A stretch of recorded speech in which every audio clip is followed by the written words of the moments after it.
স্বাধীন হয়ে কি এমন হয়েছে? স্বাধীনতার প্রকৃত স্বাদ কি পেয়েছি? বাংলাদেশ স্বাধীন হওয়ার ৫৪ বছর পর এসেও অনেকে এমন প্রশ্ন তোলেন। কেউ কেউ ভারতের আধিপত্যকে সামনে এনে স্বাধীনতাকে হেলাফেলা করেন। কিন্তু আসলে কি বাংলাদেশ স্বাধীন হওয়ায় কোনো লাভ হয়নি? উত্তর হলো একটা না, হাজারটা লাভ হয়েছে। সামাজিক, অর্থনৈতিক, রাজনৈতিক সব দিকেই এদেশের মানুষ মুক্তি পেয়েছে। বাংলাদেশের স্বাধীনতা শুধু একটি ভৌগোলিক পরিবর্তন নয়, এটি এক জাতির আত্মমর্যাদা ফিরে পাওয়ার ইতিহাস। এই ভূখণ্ডের মানুষকে তৎকালীন পশ্চিম পাকিস্তানিরা মানুষ বলেই মনে করত না। পশ্চিম পাকিস্তানি শাসক গোষ্ঠী বাঙালিদের সাথে দাসের মতো আচরণ করত।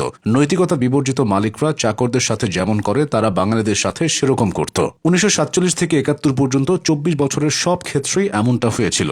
বাঙালিরা তখন শোষণের যাতা করে চাপা পড়েছিল।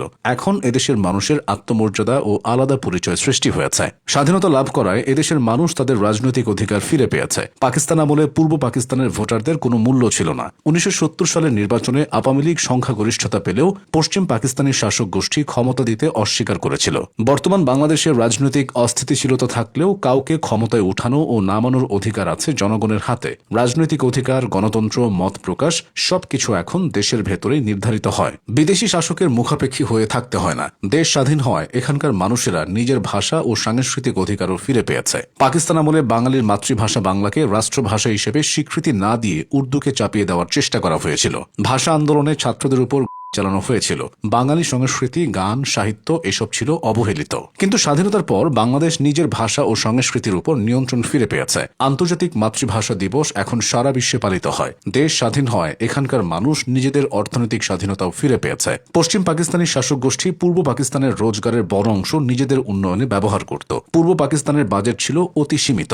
শিল্প কারখানা গড়ে ওঠেনি, অবকাঠামো ছিল দুর্বল। এখন বাংলাদেশ নিজের উন্নয়ন নিজেই পরিকল্পনা করে। পদ্মা সেতু নিজের অর্থে বানানো, metro rail, Karnaphuli tunnel, elevated expressway, যা পাকিস্তানের সময় কল্পনাও করা যেত না। এখন উন্নয়নের সুফল যাচ্ছে দেশের প্রতিটি জেলায়, মানুষের দোরগোড়ায়। স্বাধীনতা পাওয়ায় খাদ্য ও বাসস্থানেও নিজেদের অধিকার পেয়েছে এই অঞ্চলের মানুষ।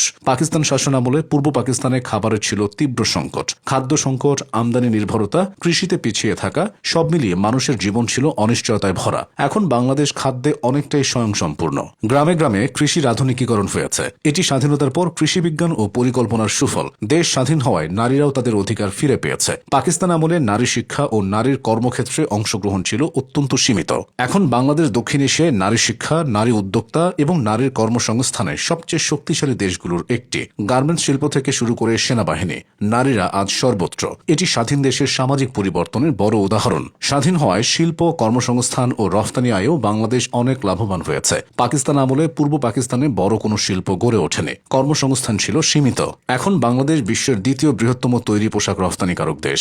আইসিটি, ওষুধ, চামড়া, কৃষিপণ্য সব খাতে শিল্প সম্প্রসারিত হয়েছে। লাখ লাখ মানুষের কর্মসংস্থান হয়েছে। পাকিস্তান আমলে এখানকার বেশিরভাগ অঞ্চলে রাস্তাঘাট, যোগাযোগ ব্যবস্থা, বিদ্যুৎ কিছুই ছিল না। এখন বাংলাদেশের প্রায় সব গ্রামে বিদ্যুৎ পৌঁছেছে, পাকা রাস্তা হয়েছে, বিদ্যালয়, হাসপাতাল বৃদ্ধি পেয়েছে। এটিও স্বাধীন দেশ হিসেবে অনেক বড় অগ্রগতি। সবচেয়ে বড় লাভ হলো মানসিক স্বাধীনতা। আমরা আর কারো উপনিবেশ নই, কোনো শাসকের আদেশে চলি না। নিজের মতো করে দেশ পরিচালনা করি, উন্নয়ন করি, ভুলও করে, কিন্তু তা আমাদের নিজের সিদ্ধান্তে। এর থেকে বড় লাভ আর কি আছে?